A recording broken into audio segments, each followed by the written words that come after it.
അന്യ സംസ്ഥാനങ്ങളിൽ നിന്ന് കേരളത്തിൽ എത്തി വിവിധ ജോലികൾ ചെയ്ത് ഈ നാട്ടിൽ ജീവിച്ച് ഈ നാടിൻ്റെ ഭാഗമായി മുന്നേറുന്ന ഒരു വലിയ സമൂഹത്തെ കേരളം വിളിക്കുന്ന പേര് അതിഥി തൊഴിലാളി എന്നാണ്, അന്യ സംസ്ഥാന തൊഴിലാളി എന്നല്ല. അങ്ങനെ മലയാളിയുടെ ജീവിതത്തിൻ്റെ എല്ലാ മേഖലയിലേക്കും കടന്നു വരുന്ന വലിയൊരു ഫോഴ്സായി ഏകദേശം 40 ലക്ഷത്തിലധികം അതിഥി തൊഴിലാളികളുള്ള ഒരു നാട്ടിൽ നിന്നാണ് നമ്മൾ സംസാരിക്കുന്നത്, കൊച്ചു കേരളത്തിൽ. എന്നാൽ സമീപ നാളിൽ ഉണ്ടാകുന്ന ചില കുറ്റകൃത്യങ്ങളിലൂടെ ലഹരി ഉൾപ്പെടെയുള്ള കാര്യങ്ങളിലെ വ്യാപാരത്തിന്റെ വാർത്തകളിലൂടെ വലിയ പ്രശ്നങ്ങളിലൂടെയൊക്കെ നമ്മൾ അതിഥിതൊഴിലാളി എന്ന പദപ്രയോഗത്തെ മറ്റൊരു തരത്തിൽ കാണുന്ന രീതിയിൽ നമ്മുടെ ചർച്ചകൾ വഴിതിരിച്ചു പോകുന്ന ഒരു വാരമാണ് കഴിഞ്ഞ ദിവസങ്ങളിൽ സംഭവിച്ചത്. ആലുവയിൽ ദാരുണമായ ഒരു പെൺകുട്ടിക്കുണ്ടായ, ഒരു കൊച്ചുകുട്ടിക്കുണ്ടായ, ബാലികയ്ക്കുണ്ടായ ദാരുണ അനുഭവം നമ്മുടെ മുമ്പിലുണ്ട്. സമാനമായ കേസുകൾ കേരളത്തിന്റെ പല ഭാഗങ്ങളിൽ റിപ്പോർട്ട് ചെയ്ത സമയത്തു കൂടിയാണ് നമ്മൾ ഈ ചർച്ച ചെയ്യുന്നത്. 40 ലക്ഷത്തിലധികം വരുന്ന അതിഥി തൊഴിലാളികൾ കേരളത്തിന്റെ സമ്പദ് വ്യവസ്ഥയ്ക്ക് വളരെ പ്രധാനപ്പെട്ട ഒരു അസറ്റായി മാറുമ്പോഴും നമ്മുടെ സാമൂഹിക സുരക്ഷയ്ക്ക്, നമ്മുടെ നാടിന്റെ ദേശീയ സുരക്ഷയ്ക്ക് ഈ അതിഥി തൊഴിലാളികളുടെ മുന്നേറ്റം അതൊരു അപകടമണിയായി മുന്നോട്ട് പോകുന്നുണ്ടോ എന്ന സന്ദേഹമാണ് ദ ഫയർ റൂമിൽ നമ്മൾ ചർച്ച ചെയ്യുന്നത്. എൻ്റെ കൂടെയുള്ളത് ശ്രീ ആന്റണി സച്ചിൻ, ഒപ്പം ശ്രീ ജോജി കോലഞ്ചേരി. പ്രിയപ്പെട്ട രണ്ടുപേർക്കും ഒപ്പം പ്രിയ പ്രേക്ഷകർക്കും സ്വാഗതം. ശ്രീ ജോജി, നമ്മൾ കഴിഞ്ഞ ദിവസങ്ങളിൽ, കഴിഞ്ഞ 2 ആഴ്ചയ്ക്ക് മുമ്പ് നമ്മൾ കണ്ട ഒരു വാർത്ത, ആലുവയിൽ ഉണ്ടായ ഒരു സംഭവം, പിന്നെ മലബാർ മേഖലയിൽ ഉണ്ടായ ചില വാർത്തകളൊക്കെ വരുന്നുണ്ട്. നമ്മുടെ നാട്ടിൽ ക്രൈം ഇല്ലെന്നോ അല്ലെങ്കിൽ നമ്മുടെ കേരളത്തിലുള്ള ആളുകളെല്ലാവരും പരിശുദ്ധരാണെന്നൊരു അങ്ങനെ ഒരു ഡിബേറ്റിലേക്കൊന്നും നമ്മൾ പോകേണ്ടതുമില്ല. പക്ഷേ കഴിഞ്ഞ കുറേ നാളുകളായി അതിഥി തൊഴിലാളികൾക്കെതിരെ അല്ലെങ്കിൽ അവരുടെ ചില നയങ്ങൾ കേരളത്തിൽ ഒരു സാധാരണമായ ഒരു സ്വൈര്യ ജീവിതത്തിന് ഒരു പ്രശ്നം ഉണ്ടാക്കുന്നുണ്ടോ എന്ന ചോദ്യം ഉയരുകയാണ്. അത് പല കാരണങ്ങളുണ്ട്. പ്രത്യേകിച്ച് മയക്കുമരുന്ന്. അതിൽ ഉദാഹരണം കഴിഞ്ഞ ദിവസങ്ങളിൽ ദീപികയിൽ തന്നെയുള്ള ഒരു ആർട്ടിക്കിളിൽ വായിക്കുന്നതനുസരിച്ച് ആസാമ പോലുള്ള സ്ഥലങ്ങളിൽ അവിടെ വളരെ സുലഭമായി കിട്ടുന്ന കഞ്ചാവ്, അത് 100 രൂപയ്ക്ക് കിട്ടുന്ന കഞ്ചാവ് 2000-3000 രൂപയ്ക്ക് കേരളത്തിലേക്ക് വിൽക്കുന്നു. അപ്പോൾ അങ്ങനെ നോക്കുമ്പോൾ നമ്മുടെ നാട്ടില് നമ്മുടെ ഒരു വലിയ ഡ്രഗ്സിന്റെ ഡീലേഴ്സ് ആയിട്ട് പോലും അവർ മാറുന്നു. അവരതിൻ്റെ പല ശ്രേണിയിലേക്ക് വരുന്നു. അപ്പോൾ ഇതൊരു നമ്മളുടെ ഒരു സാമൂഹിക സുരക്ഷയുടെ അല്ലെങ്കിൽ ഒരു ദേശീയ സുരക്ഷയുടെ ഒക്കെ ആംഗിളിൽ നമ്മൾ നോക്കുമ്പോൾ നമ്മൾ 40 ലക്ഷം ആളുകൾ ഈ ഭൂമിയിൽ, ഈ കേരളത്തിൽ, കൊച്ചു സംസ്ഥാനത്ത് ഇവിടെ തൊഴിലിനും മറ്റുമൊക്കെ ആയിട്ടായിരിക്കും ഒരു വരിക. അപ്പൊ ഈ ഒരു പശ്ചാത്തലത്തെ നമ്മൾ ആശങ്കപ്പെടേണ്ട കാര്യമുണ്ടോ, അതോ ഇതൊരു ആയിരക്കണക്കിൽ ഒറ്റപ്പെട്ട സംഭവം എന്ന നിലയിൽ നമുക്ക് ആശ്വസിച്ച് മുന്നോട്ട് പോയാൽ മതിയോ? എന്താണ് ജോജി ഇതിനെ കാണുക?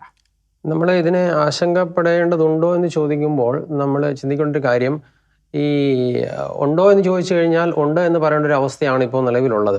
കാര്യം ക്രൈം റേറ്റിൽ നോക്കുമ്പോൾ എണ്ണത്തിൽ കുറവാണെങ്കിൽ പോലും ഈ കടന്നു വരുന്ന ആളുകളെ കുറിച്ചുള്ള ഒരു ഡേറ്റയോ കാര്യങ്ങളോ ഒന്നും നമ്മുടെ ഇല്ലാത്തത് കൊണ്ട് വരുന്നവർ എങ്ങനെയുള്ളവരാണെന്ന്, ഇപ്പം 40 ലക്ഷം ആളുകളുണ്ടെന്ന് ഇതിന് പറഞ്ഞു.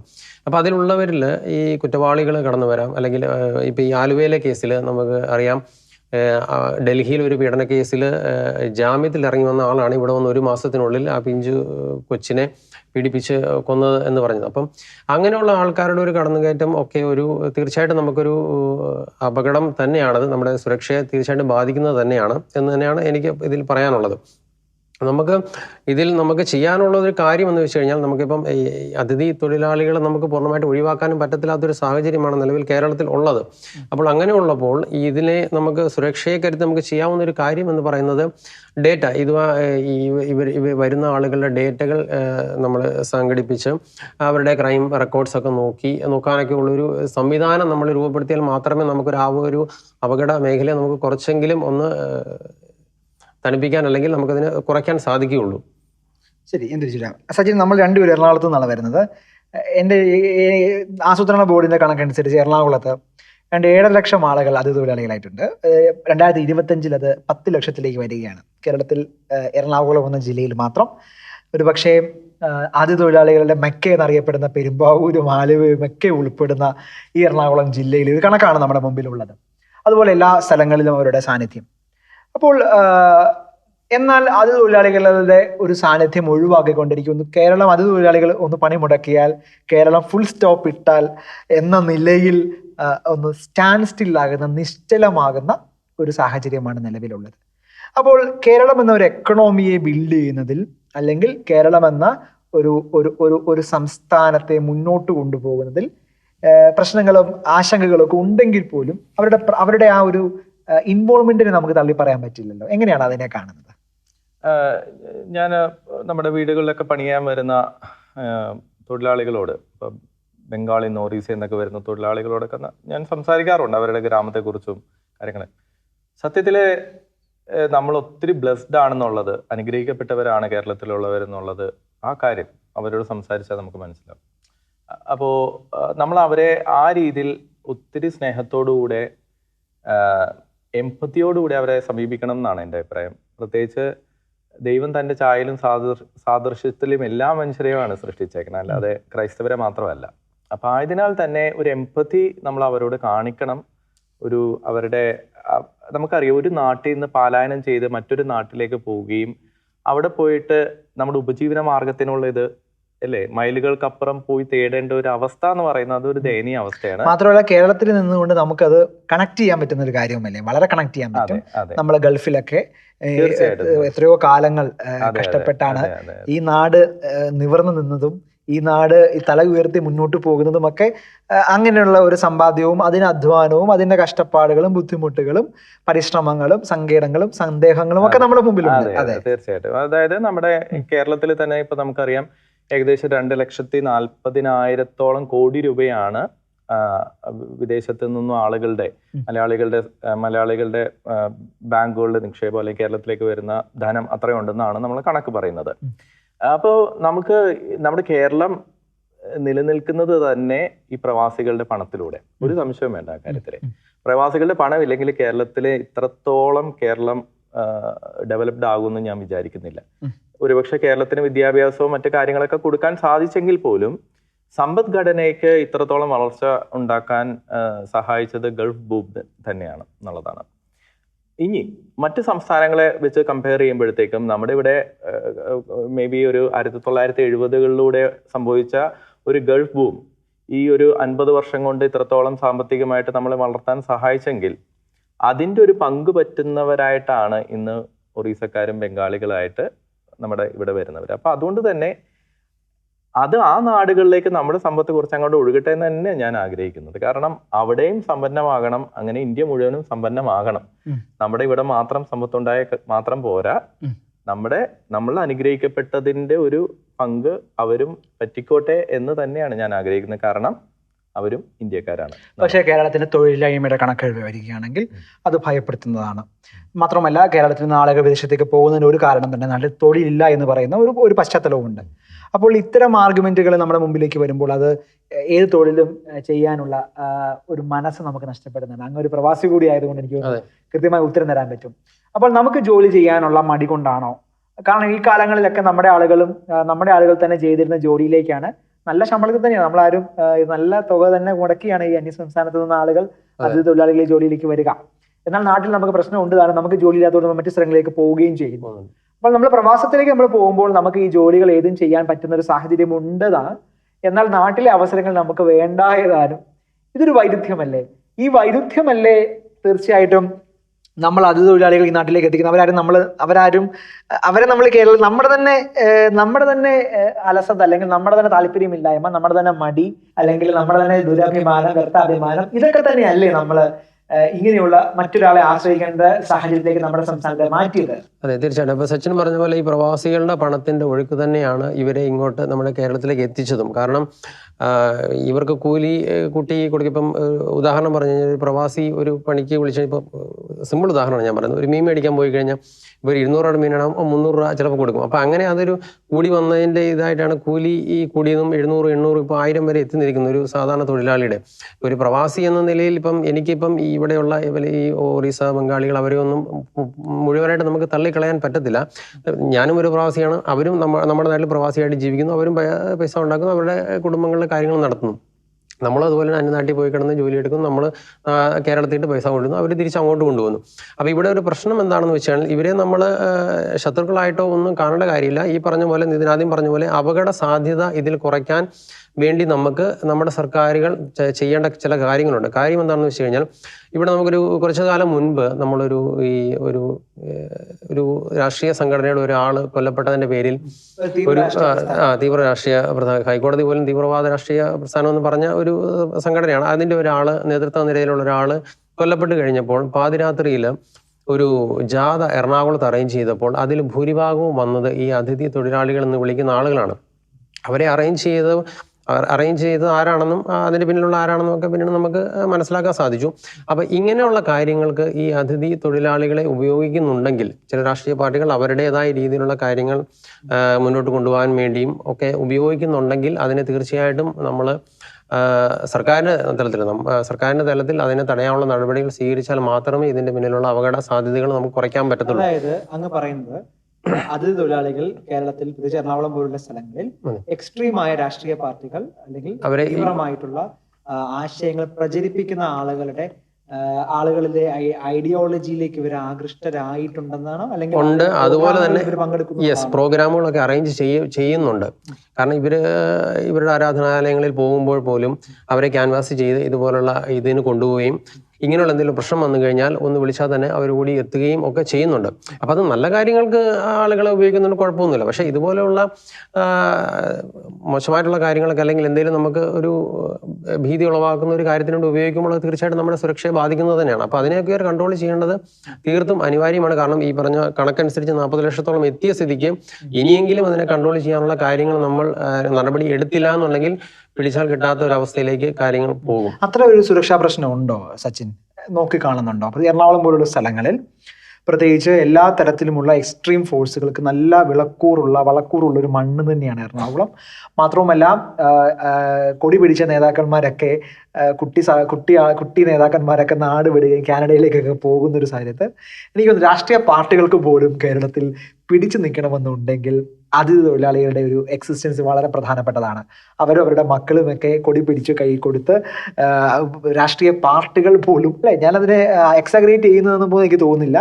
മുന്നോട്ടുള്ള കാലം അതിഥി തൊഴിലാളികളെയൊക്കെ പിന്തുണയോടുകൂടി മാത്രം രാഷ്ട്രീയം പോലും കേരളത്തിലാകുന്ന ഒരു ഘട്ടത്തിലേക്ക് എത്തിയിട്ടുണ്ട്. യൂത്ത് പോപ്പുലേഷൻ, യങ് പോപ്പുലേഷനൊക്കെ നാട് വിടുന്ന ഒരു സാഹചര്യം കൂടിയാണല്ലോ. അപ്പോൾ രണ്ട് വശത്തേക്ക് എനിക്ക് വരാം. ഒന്ന് ഇതിന്റെ രാഷ്ട്രീയമാണ്. അതിഥി തൊഴിലാളികൾ നാട്ടിൽ ഉണ്ടാകേണ്ടത് അതൊരു സാമൂഹിക ഘടനയെ ബിൽഡ് ചെയ്യുന്ന പ്രോസസ്സായിട്ടാണോ ചില പ്രത്യേക രാഷ്ട്രീയ പാർട്ടികൾക്ക് കൂടുതൽ താല്പര്യം കാണിക്കുന്നത്, അതോ വരും കാലങ്ങളിൽ ഒരു വോട്ട് ബാങ്കായി വോട്ടിംഗ് കൊടുക്കുന്നു, അവര് രാഷ്ട്രീയ പാർട്ടികളുടെ അണികളായി മാറുന്നു, അങ്ങനെയുള്ള ഒരു സാഹചര്യം വരുന്നു, അതൊരു ഡീമോഗ്രഫിക് ആയിട്ട് ഉണ്ടാക്കാൻ പോകുന്ന പ്രത്യാഘാതങ്ങൾ മറ്റൊരു വശമാണ്. എന്നിരുന്നാലും രാഷ്ട്രീയക്കാർക്ക് മുന്നോട്ട് പോകണമെങ്കിൽ അതിഥി തൊഴിലാളികൾ ഉണ്ടാകേണ്ട അത്രയും സാഹചര്യം നമുക്ക് വന്നിട്ടുണ്ടോ എന്നൊരു ചോദ്യം. വരുമോ എന്ന് ചോദ്യം. മൂന്നാമത് ചോദ്യം, ഇപ്പോൾ നമ്മുടെ നാട്ടിൽ നിരോധിക്കപ്പെട്ട തീവ്രവാദ പ്രസ്ഥാനങ്ങൾ, രാഷ്ട്രീയ പാർട്ടികളുണ്ട്. അത്തരം രാഷ്ട്രീയ പാർട്ടികൾ അതിഥി തൊഴിലാളികളെ കൂടി നിലവിൽ പല കാര്യങ്ങളിൽ ഉപയോഗിക്കുന്നുണ്ടെന്ന് ജോർജ് പറഞ്ഞത് വളരെ കൃത്യമാണ്. ആ നിലയ്ക്ക് നോക്കുമ്പോൾ ഒരു രാജ്യ സുരക്ഷയുടെ കോണ്ടെക്സ്റ്റിൽ കൊച്ചി പോലെ വളരെ സെൻസിറ്റീവ് ആയിട്ടുള്ള ആരാധനാലയങ്ങൾ ധാരാളമുള്ള വലിയ വിശ്വാസ പ്രാർത്ഥനാലയങ്ങളുള്ള ഒരു സ്ഥലത്ത് ഇതൊരു ആശങ്ക തന്നെയല്ലേ? ഒരു വശത്ത് നമുക്ക് അതിഥി തൊഴിലാളികൾ കൂടാതെ നമ്മുടെ നാട് ഡെവലപ്മെന്റ് അസാധ്യമാണ്. പ്രത്യേകിച്ച് കൺസ്ട്രക്ഷൻ മേഖലകളിൽ അസാധ്യമാണ്. അവരുടെ സേവനം നമുക്ക് വളരെ അത്യന്താപേക്ഷിതമാണ്. ആയതിനാൽ തന്നെ നമുക്ക് ഒരു വശത്ത് നമ്മൾ അതിന്റെ ഗുണഭോക്താക്കളാണ് നമ്മുടെ നാട്. മറുവശത്ത് ഈ പറയുന്ന പോലെ വളരെ വൾണറബിൾ ആയിട്ടുള്ള ആളുകളാണ്. എന്തുകൊണ്ടാന്ന് വെച്ചാൽ ഇവർക്ക് തീർത്തും വിദ്യാഭ്യാസം കിട്ടാത്ത ഒരു നാട്ടിൽ നിന്നാണ് വന്നിരിക്കുന്നത്. 4ാം ക്ലാസ്സിലോ 5ാം ക്ലാസ്സിലോ ഒക്കെ മാത്രം ഒരുപക്ഷെ സ്കൂളിൽ പോകാൻ തന്നെ സാഹചര്യം കിട്ടാത്ത വീടുകളിൽ ജനിക്കുകയും അങ്ങനെ അവിടെ വളരുകയൊക്കെ ചെയ്യുകയും ചെയ്ത ആളുകൾ ഇങ്ങനൊരു കേരളം പോലത്തെ ഒരു നാടുണ്ടെന്ന് അറിഞ്ഞു. ഇവിടെ വന്നു കഴിഞ്ഞാൽ ഒരു ദിവസം 1000 രൂപ കൂലി കിട്ടുമെന്ന് അറിഞ്ഞു. അവരുടെ നാടുകളിൽ ഒരു ദിവസം ചിലപ്പോൾ പണി ചെയ്തു കഴിഞ്ഞാൽ 200 300 മാത്രം കിട്ടിയിരുന്ന സാഹചര്യത്തിൽ നിന്നാണ് പരമാവധി അവര് നമ്മുടെ നാട്ടില് 1000 രൂപയൊക്കെ ആയിട്ട് വരുന്നത്. അപ്പൊ അവരെ സംബന്ധിച്ചിടത്തോളം ഏറ്റവും പ്രധാന കാര്യം എന്ന് പറയുന്നത് അവരുടെ വീട് ഒന്ന് മെച്ചപ്പെടുത്തുക എന്നാണ്. ഞാൻ ഇത് എൻ്റെ വീട്ടിലൊക്കെ ജോലിക്കായിട്ട് വന്നിട്ടുള്ള അതിഥി തൊഴിലാളികളുമായിട്ട് സംസാരിച്ചതിന്റെ വെളിച്ചത്തിലും കൂടി ഞാൻ ഈ പറയുന്നത്. അവരെ ഈ കൂടുതൽ അവർക്ക് ലഭിക്കുന്ന ഈ പണമെല്ലാം തന്നെ അവരുടെ സ്വപ്നമുണ്ട്, അവർക്ക് നല്ല കിടക്കാൻ പറ്റുന്ന നല്ലൊരു ഭവനം, നല്ലൊരു കുടുംബം കെട്ടിപ്പടുത്തുക എന്നത് അവരുടെ സ്വപ്നം തന്നെ. നമുക്ക് വിദേശത്തേക്ക് പോകുന്ന മലയാളികൾ, ഗൾഫിലേക്ക് പോലത്തെ മലയാളികളുടെ സ്വപ്നം പോലെ തന്നെയാണ് അവരുടെയും സ്വപ്നം. അപ്പൊ ആയതിനാൽ തന്നെ അവരെ സംബന്ധിച്ചിടത്തോളം അവർക്ക് ഇവിടെ വന്ന് കൂലിപ്പണി ചെയ്യാന്നല്ലാതെ ഇവിടെ ഒരു വൈറ്റ് കോളർ ജോബ് അവർക്ക് കിട്ടത്തില്ലെന്ന് അവർക്ക് നന്നായിട്ട് അറിയാം. കാരണം അവർക്ക് വിദ്യാഭ്യാസമില്ല. അപ്പൊ ഇവിടെ വന്ന് അവരുടെ മക്കളെ വിദ്യാഭ്യാസം നേടുന്നുണ്ട്. മാത്രമല്ല അവര് അടുത്ത തലമുറയെ കേരളത്തിൽ തന്നെ നല്ല ജോലിയിലേക്ക് ഒരു വരില്ലേ? അങ്ങനെ നമുക്ക് അത് എളുപ്പമല്ല. കാരണം എന്ന് പറഞ്ഞാൽ നമുക്കറിയാം, നമ്മൾ ഇവിടെ നിന്ന് ഒരു നല്ല ജോലിയിൽ കിട്ടാത്തത് കൊണ്ടാണ് നമുക്ക് വിദേശത്തേക്ക് പോകേണ്ടി വന്നത്. അപ്പോ ഈ പറഞ്ഞ ആൾക്കാരുടെ മക്കൾ നല്ല ജോലിയിൽ ഇവിടെ കയറുന്നു എന്ന് പറഞ്ഞാൽ എളുപ്പമുള്ള കാര്യമല്ല എന്നുള്ളത്. ഞാൻ പറയുന്നത് ഇതിന്റെ ഒരു പോയിന്റ് എന്ന് പറയുന്നത് നമ്മൾ എപ്പോഴും ഓർക്കേണ്ടത്, ഞാൻ കാണുന്ന ഈ കണ്ണിലൂടെയാണ്. അവർ ഇന്ത്യക്കാരാണ്. എല്ലാവരും ഇന്ത്യക്കാരാണോ? ഇന്ത്യക്കാരല്ലെങ്കിലും ഞാൻ അതിന് കുറെ കൂടി വിശാലമായി, ഞാൻ ഈ രാജ്യസുരക്ഷ എന്ന കോണ്ടെക്സ്റ്റിൽ ഞാനിത് സംസാരിക്കുമ്പോൾ എന്റെ മുമ്പിലുള്ള ബോധ്യം, കേരളത്തിൽ വരുന്ന വലിയൊരു വിഭാഗം ആളുകൾ ഇന്ത്യക്കാരല്ലാത്ത ആളുകൾ ബംഗ്ലാദേശിൽ നിന്നുമൊക്കെ കേരളത്തിലേക്ക് വരുന്നു. അവരെ നമ്മൾ ഇന്ത്യൻ ആക്കുന്നുണ്ടാകാം ആധാർ കാർഡ് ഒക്കെ കൊടുത്ത്. പക്ഷെ അപ്പൊ ഇന്ത്യ എന്ന രാഷ്ട്ര സങ്കല്പത്തോട് പോലും താല്പര്യമില്ലാത്ത ആളുകൾ വന്നു വരുമ്പോൾ, അതും ഇത്രയും സെക്യുലർ ഫൈബ്രിക് ആയിട്ടുള്ള ഒരു സ്ഥലത്ത് അവർ അധിവസിക്കുമ്പോൾ അതൊരു രാജ്യസുരക്ഷാ പ്രശ്നമാകാൻ സാധ്യതയില്ല എന്നാണ് എന്റെ വാദം. ഓക്കെ, ആ ഒരു പോയിന്റ് ശരി തന്നെയാണ്. ഇത് നമ്മുടെ കൊക്കിൽ ഒതുങ്ങുന്ന കാര്യമല്ല. തീർച്ചയായിട്ടും ഗവൺമെന്റ് ആണ് അതിന്, പ്രത്യേകിച്ച് കേന്ദ്ര ഗവൺമെന്റിനും സംസ്ഥാന ഗവൺമെന്റുകൾക്കും ഉത്തരവാദിത്തമുള്ള ഒരു മേഖലയാണിത്. നമുക്ക് അഭിപ്രായം പറയാം മാത്രമേ ഉള്ളൂ. ഒരു കാര്യം നമുക്ക് പറയാവുന്നത്, ഇപ്പോ നമ്മളെ സംബന്ധിച്ച് നമ്മൾ നോക്കുക, നമുക്ക് വെരിഫൈ ചെയ്യാൻ പറ്റുന്നത് ഈ വ്യക്തികൾക്ക് ആധാർ കാർഡ് ഉണ്ടോ, അവര് ഈ പറയുന്ന ഒരു അഡ്രസ് പ്രൂഫ് ഉണ്ടോ, ഉണ്ടെങ്കിൽ അവർ ഇന്ത്യൻ പൗരന്മാരാണ്. അവരുടെ ആധാർ കാർഡിൽ നമുക്ക് വെരിഫൈ ചെയ്യാൻ പറ്റുന്ന ഒരു സംവിധാനം നമുക്ക് നിലവിലുണ്ട്. ഇതൊക്കെ ഉണ്ടെങ്കിൽ ഒരു ആൾക്ക് തൊഴിൽ കൊടുക്കാൻ, ഒരു കോൺട്രാക്ടിങ് ജോബ് ചെയ്യുന്ന ഒരാളെ സംബന്ധിച്ചിടത്തോളം ഇങ്ങനെ ഒരാളെ കിട്ടിക്കഴിയുമ്പോൾ അവരുടെ റെക്കോർഡ്സ് പരിശോധിക്കാനാണ് നമുക്ക് ഇവിടെയുള്ള. മാത്രമല്ല ഏറ്റവും രസകരമായ കാര്യം ഇപ്പൊ പറഞ്ഞ പുറത്താണ്, ഈ ആലുവയിൽ ഈ ക്രൂരകൃത്യം ചെയ്ത ആളുടെ പ്രതിയുടെ വീട് സന്ദർശിച്ചപ്പോൾ ആ വീടിന്റെ പരിസരത്ത് 200-ലധികം ആധാർ കാർഡുകളാണ് കിട്ടിയത്. ഇവരുടെ എല്ലാം തീയതി, ജനന തീയതി ജനുവരി 1. അതായത് വ്യാജ ആധാർ കാർഡ് ഉണ്ടാക്കുന്നവരുടെ എല്ലാം പൊതുവെ ഉള്ള ഇവരുടെ ഒരു മോഡ് ഓഫ് ഓപ്പറേഷൻ അനുസരിച്ച് ഐഡിയലി ഇവരുടെ ജനന തീയതി ജനുവരി 1. അപ്പം ഒന്ന് ആലോചിച്ച് നോക്കുക, 200-ലധികം ആധാർ കാർഡുകൾ ഒരു സ്ഥലത്ത് നിന്ന് കിട്ടണമെന്നുണ്ടെങ്കിൽ നമ്മുടെ ഈ രാജ്യത്തെ ഏറ്റവും വിലപിടിപ്പായി കാണുന്ന നമ്മുടെ അക്ഷയ കേന്ദ്രങ്ങളിൽ വെയില് കാത്ത് മണിക്കൂറുകൾ കഷ്ടപ്പെട്ട് നേടിയെടുക്കുന്ന ഡോക്യുമെന്റിന് ഈ നാട്ടിൽ എത്ര ഈസിയായി ഫാബ്രിക്കേറ്റ് ചെയ്യാൻ പറ്റുമെന്നത്. അതുകൊണ്ട് തന്നെ ഈ വാദമൊന്നും പ്രായോഗികമല്ല എന്ന അഭിപ്രായമാണ് എനിക്കുള്ളത്. ആ ഡോക്യുമെന്റ് നോക്കിയൊന്നും ആളുകളെ കണ്ടുപിടിച്ച് ആ ഡോക്യുമെന്റ് വിശ്വസിച്ചൊന്നും ആളുകളെ നമുക്ക് നിലയ്ക്ക് അങ്ങനെ ഒരു അല്ലേ, അങ്ങനെ തന്നെയല്ലേ? ഈ 40 ലക്ഷത്തില് എത്രത്തോളം പേര്, നമുക്ക് ഒരു കാര്യം ഓർപ്പിക്കാം, 40 ലക്ഷത്തിലോളം വരുന്നവരില് മാത്രമല്ല എനിക്ക് ഒരു കാര്യം ആദ്യം ഓർപ്പിക്കാൻ പറ്റും, 40 ലക്ഷം എന്ന് പറയുന്ന ഡോക്യുമെന്റഡ് ആയ ആളുകളാണ്. ഇതിന് ഇരട്ടിയാകാൻ സാധ്യതയുണ്ട്. ഇത് ഇവരുടെ ഒഫീഷ്യൽ കണക്കുകളുള്ള വളരെ കുറച്ച് പേര് ഉണ്ടാകാൻ സാധ്യതയുള്ളൂ. അപ്പൊ 40 ലക്ഷം ഒന്നും അല്ല ഇതെന്നുള്ളതാണ് എന്റെ ഒന്നാമത്തെ പോയിന്റ്. നേരത്തെ പറഞ്ഞ ഞാൻ പറയുന്നത്, ഗവൺമെന്റ്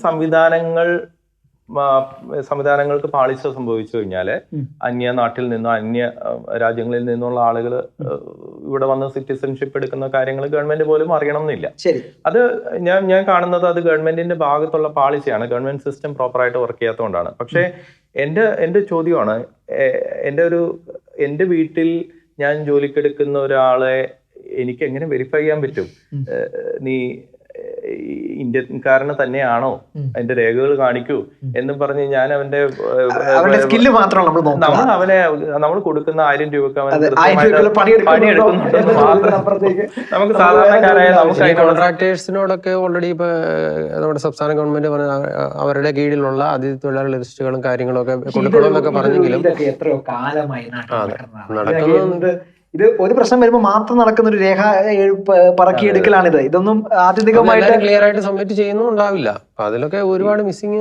1 കോടി 140 കോടി ജനങ്ങളുള്ളതില് പ്രായോഗികമായിട്ട് ഒത്തിരി ബുദ്ധിമുട്ടുകളാണ്. നമ്മൾ ഈ പറയുന്ന ലക്ഷക്കണക്കിന് ആൾക്കാരെ വെരിഫൈ ചെയ്യാന്ന് പറഞ്ഞാൽ ഞാൻ പറയാം എത്ര ഉള്ളു. അടിസ്ഥാനപരമായിട്ട് ഞാൻ ചിന്തിക്കുന്നത്, ഇപ്പോഴത്തെ നമ്മുടെ ഗവൺമെന്റ് സംവിധാനങ്ങൾ ഏറ്റവും വളരെ സിസ്റ്റമാറ്റിക് ആയിട്ട് ഈ കാര്യങ്ങൾ ശ്രദ്ധിക്കണം എന്ന് തന്നെ ഞാൻ ആഗ്രഹിക്കുന്നതോടൊപ്പം തന്നെ നമ്മുടെ മുന്നിൽ അവർ നാട്ടിൽ നിന്നും അവർ അന്യ നാട്ടിൽ നിന്നും ഇവിടെ വരുന്നതിലെ ബഹുഭൂരിപക്ഷം ഇവിടെ വന്ന് കൊലപാതകമോ മറ്റു കള്ളത്തരങ്ങളോ ചെയ്യാനല്ല എന്ന് തന്നെയാണ് ഞാൻ വിശ്വസിക്കുന്നത്. തീർച്ചയായും നമ്മൾ അങ്ങനെ തന്നെയാണ് വിശ്വസിക്കേണ്ടതും. അതെ, ഞാൻ അപ്പോ അങ്ങനെ വരുന്നവർക്ക് അവർക്ക് അവർ തൊഴിൽ ചെയ്യുന്നത് വളരെ ആത്മാർത്ഥപരമായിട്ട് തൊഴിൽ ചെയ്യുന്നുണ്ടോ എന്ന് ഉറപ്പുവരുത്തുകയും നമ്മുടെ നാട്ടിലെ നല്ല വ്യവസ്ഥിതിയിലൂടെ അത് കടന്നു പോകുന്നതിനനുസരിച്ച് അവർക്ക് നല്ലൊരു വ്യക്തിത്വ രൂപീകരണം സംഭവിക്കുന്ന ഞാൻ വിചാരിക്കുന്നത്. പ്രത്യേകിച്ച് ഒരുപക്ഷെ അവരുടെ നാട്ടില് ഇങ്ങനത്തെ നല്ലൊരു സംവിധാനം അവർക്ക് കാണാൻ സാധിച്ചിട്ടുണ്ട്. അങ്ങനെ ഒരു സിവിലൈസ്ഡ് ആവുകയും വ്യക്തിത്വം ബിൽഡ് ചെയ്യുകയും ഒക്കെ ചെയ്യുന്ന ആളുകളെ അങ്ങനെ ഒരു സംഭവം ഉണ്ടാകുന്നുണ്ടെന്നാണോ അനുമാനിക്കേണ്ടത്? അങ്ങനെ ഉണ്ടോന്ന് വെച്ച് കഴിഞ്ഞാൽ ഇപ്പം അവരുടെ ശീലങ്ങളൊക്കെ മാറി കുറെ അങ്ങനെ ശീലങ്ങൾ മാറണമെന്ന് വാശി പിടിക്കേണ്ട കാര്യവുമില്ല. അല്ലെ, ഒരു കാര്യം ഉണ്ടോന്ന് ചോദിച്ചു കഴിഞ്ഞാൽ ഇപ്പൊ ഒരു കാര്യം നമ്മളെ ക്രൈസ്തവ റിലേറ്റഡ് ആണ് ഞാൻ പറയുന്നത്. ഇപ്പം പെരുമ്പാവൂർ ഈ കഴിഞ്ഞ ഇടയ്ക്ക് ഞാൻ വായിച്ചതാണ്. പെരുമ്പാവൂർ ഒരു പള്ളിയിൽ ഞായറാഴ്ച 5 മണിക്ക് അങ്ങാണ്ട് ഒറീസ് അവരുടെ ഭാഷയിലുള്ള കുർബാന വെച്ചിട്ടുണ്ട്. ഏകദേശം 50ഓളം ആളുകൾ അതിൽ പങ്കെടുക്കുന്നുണ്ട്. ഇപ്പൊ ഞങ്ങളുടെ തന്നെ കൊലഞ്ചേരി പള്ളിയിൽ എന്നും എല്ലാ ദിവസവും കുർബാനയ്ക്ക് വരുന്ന ഒരു എനിക്ക് ബംഗ്ലാദേശ് ആണെന്ന് തോന്നുന്നു വരുന്നുണ്ട്. അവർ ഫാമിലി ആയിട്ട് വരുന്നുണ്ട് എല്ലാ ദിവസവും. അപ്പൊ അങ്ങനെ കുറച്ചാളുകൾ ഇതിനോട് ചേർന്ന് നല്ല രീതിയിൽ മുന്നോട്ട് പോകുന്നുണ്ട്. അതിന് നമുക്ക് ഇല്ലെന്ന് പറയാനും പറ്റത്തില്ല. ആ മേഖലയിൽ സഭയുടെ ഒരു കാര്യം എനിക്ക് പറയാനുള്ളതെന്ന് പറഞ്ഞാല് അവരവരുടെ നാടുകളിൽ തൊഴിലില്ലാതെ അലസരം എന്ന് ഞാൻ പറയുന്നില്ല, അവരുടെ സിസ്റ്റം അങ്ങനെയായിരുന്നു. അതുകൊണ്ട് അവർക്ക് ഡെയിലി തൊഴിലും പോകാൻ സാധിക്കാത്ത ഒരു അന്തരീക്ഷമായിരുന്നു. എന്നാൽ നമ്മുടെ നാട്ടിൽ വരുമ്പോഴത്തേക്കും അവർക്ക് ഉണ്ടാകുന്ന ഒരു ബുദ്ധിമുട്ടെന്ന് പറഞ്ഞു കഴിഞ്ഞാൽ അവർക്ക് റെന്റ് കൊടുക്കണം, അല്ലെ, വാടക കൊടുക്കണം. അവർക്ക് അവരുടെ നിശ്ചയമായ അവർ കേരളത്തിൽ ജീവിക്കുമ്പോൾ അവർക്ക് എല്ലാ മാസവും അവർക്കൊരു ചെലവുണ്ട്. ഉറപ്പായിട്ടും ആ ചെലവ് അവർക്ക് മീറ്റ് ചെയ്തേ പറ്റൂ. അതിന് അവർ തൊഴിലിൽ പോയേ പറ്റൂ. അങ്ങനെ വരുമ്പോഴത്തേക്കും നമ്മുടെ വീടുകളിൽ ജോലിക്ക് വരുമ്പോഴത്തേക്കും നമ്മൾ എന്തായാലും രാവിലെ മുതൽ വൈകുന്നേരം വരെ അവൻ ആത്മാർത്ഥമായി പണി ചെയ്യുന്നുണ്ടോ എന്ന് ഉറപ്പുവരുത്തുന്നുണ്ടല്ലോ. അങ്ങനെ ഒരു മാസം എത്ര മടിയനായിരുന്നാലും അവൻ ഒരു മാസം ഒരു സ്ഥലത്തോ പല വീടുകളിലൊക്കെ ആയിട്ട് പോയിട്ട് മുടങ്ങാതെ പണി ചെയ്യുന്ന ആത്മാർത്ഥമായിട്ട് പണി ചെയ്ത് വരുമ്പോഴത്തേക്കും അവനിലുള്ള മടിയും അവനിലുള്ള അലസത അവനിലുള്ള ചില കുഴപ്പങ്ങളെല്ലാം തന്നെ അതിലൂടെ തന്നെ മാറ്റപ്പെടുന്നുണ്ട്, അല്ലേ? കൈസ് അച്ഛനോട് പറഞ്ഞതുപോലെ നാട്ടില് ആളുകൾ വിദേശത്തേക്ക് പോകുന്നതിനെ കുറിച്ചുള്ള ആശങ്ക അച്ഛനോട് ഞാൻ പങ്കുവെക്കുകയാണ്. അപ്പൊ അച്ഛൻ പറഞ്ഞു, ഇവിടെ ഈ മടിയന്മാരായിട്ട് നിൽക്കുന്ന ആളുകളൊക്കെ അവിടെ പോയി പണിയെടുത്താലേ അവർക്ക് ജീവിക്കാൻ പറ്റുകയുള്ളൂ, ഒരു നേരത്തെ കഞ്ഞി കുടിച്ചെങ്കിലും ജീവിക്കണമെങ്കിൽ. അപ്പൊ ഇവരൊക്കെ പോകട്ടെ എന്നതാണ് അച്ഛൻ്റെ ഒരു ലൈഫ്. നമ്മൾ അവിടെ ഈ ആളുകൾ പോകുന്നതിനുള്ള ആശങ്കകൾ പങ്കുവെക്കാൻ അച്ഛൻ എടുത്തത്. അപ്പൊ അത് വികാരി അച്ഛനാണ്. അപ്പൊ അച്ഛൻ പറയായിരുന്നു, ഇവന്മാരൊന്നും ഒരു കാര്യവും വീട്ടിൽ നിന്ന് മൊബൈലിനപ്പുറത്തേക്ക് ഒരു പണിയും ചെയ്യാത്ത ആളുകളാണ്. അപ്പൊ അവിടെ പോയി കഷ്ടപ്പെട്ട് പഠിച്ച് അവരവരുടെ അന്നം മുന്നോട്ട് പോകണമെങ്കിൽ ഇവനെ മടി പോകും. അപ്പൊ ആ ഒരു ലൈനിൽ ഇതിനെ രണ്ടിനെയും ചേർത്ത് വായിക്കാം. അതൊരു കൃത്യമാണ്. അലസത ഉണ്ടാകുന്നതിന്റെ പോയിന്റ് എപ്പോഴും അങ്ങനെ തന്നെയാണ്. എൻഗേജ്മെന്റ് നഷ്ടപ്പെടുന്നതാണ്. പ്രത്യേകിച്ച് അവര് നമ്മുടെ ഫോഴ്സ്ഡ് അവര് നിർബന്ധിതരാകുകയാണ്, അല്ലെ?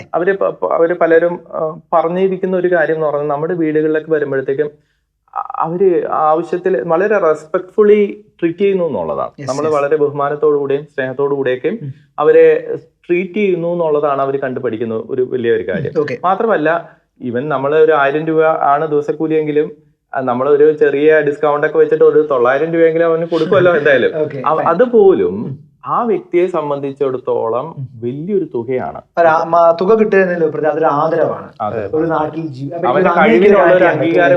ജോലി ചെയ്യുന്ന സ്ഥിതിക്ക് ഇത്തരം ആദരവുകളൊക്കെ, അല്ലെ, ഇങ്ങനെ കിട്ടുന്നത്, ഇങ്ങനത്തെ ഓരോ കാര്യങ്ങൾ നമുക്ക് ഒരു അന്യനാട്ടിൽ നിൽക്കുമ്പോൾ അതൊരു ആദരവാണ്, അല്ലെ? അങ്ങനെ കണക്ട് ചെയ്യാൻ പറ്റുന്നുണ്ടോ ഇതിനെ, ഈ രണ്ട് വിഷയങ്ങളെയും?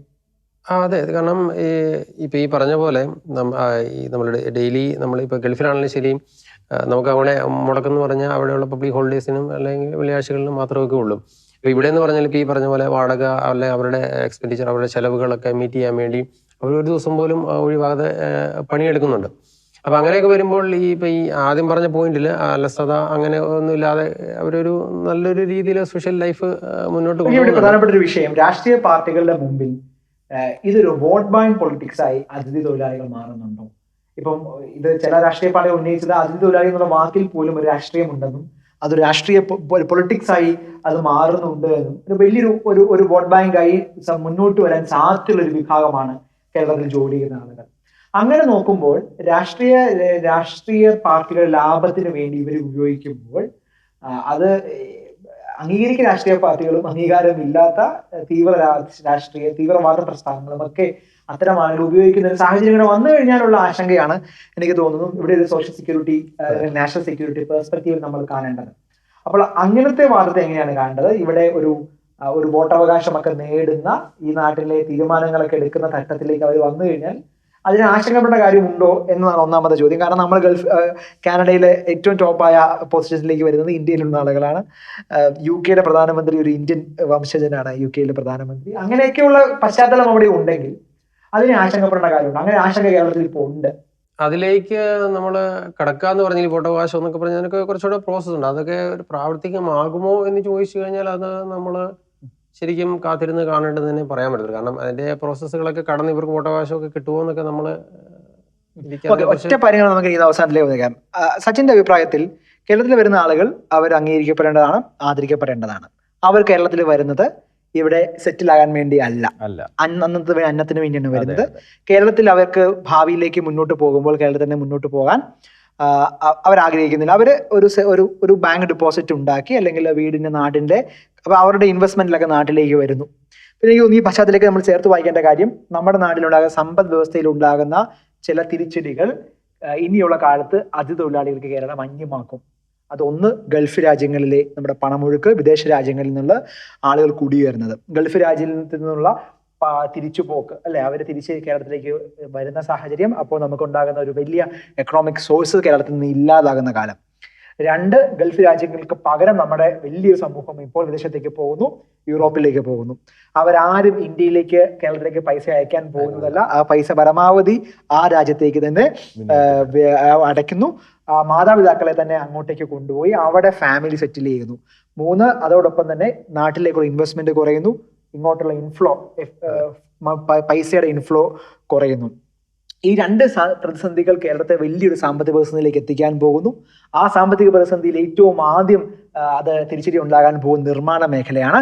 ആ നിർമ്മാണ മേഖല സ്തംഭിക്കുന്നതോടുകൂടി കേരളത്തിൽ ജോലി ഇല്ലാതാകുന്നു. ലക്ഷക്കണക്കിന് ആളുകൾ ഇപ്പോൾ വിന്യസിച്ചിരിക്കുന്നത് നിർമ്മാണ മേഖലയിലാണ് അതിഥിതൊഴിലാളികൾ.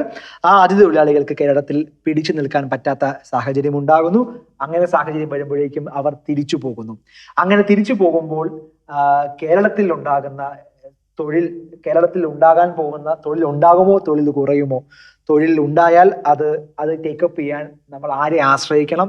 നമ്മുടെ മലയാളി മക്കൾ കേരളത്തിൽ നിന്നില്ലെങ്കിൽ ആ പ്രതിസന്ധി എങ്ങനെ തരണം ചെയ്യും? ഇങ്ങനെ കുറെ വിഷയങ്ങൾ കൂടി ഇതിന് കൂടി ചേർത്ത് വായിക്കണം. നമുക്ക് സമയപരിമിതി ഉള്ളത് കൊണ്ട് ദ ഫയർ റൂം ഇവിടെ അവസാനിക്കുന്നു. ജാഗ്രതയോടെ, ഭയം വേണ്ട, ജാഗ്രത മതി എന്ന സർക്കാരിന്റെ വാചകം തന്നെയാണ് അതിഥിതൊഴിലാളികളെയും നമ്മൾ കാണേണ്ടത്. അതിഥിതൊഴിലാളികളെ അതിഥിയായി തന്നെ നമ്മൾ കാണുകയും ജാഗ്രതയോടുകൂടി തന്നെ ദേശീയ സുരക്ഷയ്ക്കും സാമൂഹിക സുരക്ഷയ്ക്കും ആരെങ്കിലും ഒക്കെ ഭീഷണിയാണെങ്കിൽ ജാഗ്രത കൂടെ ഉണ്ടാകണമെന്ന് മാത്രം ഓർമ്മിപ്പിച്ചുകൊണ്ട് ദ ഫയർ റൂം ഇവിടെ അവസാനിക്കുന്നു. പ്രിയ പ്രേക്ഷകർക്ക് നന്ദി, നമസ്കാരം.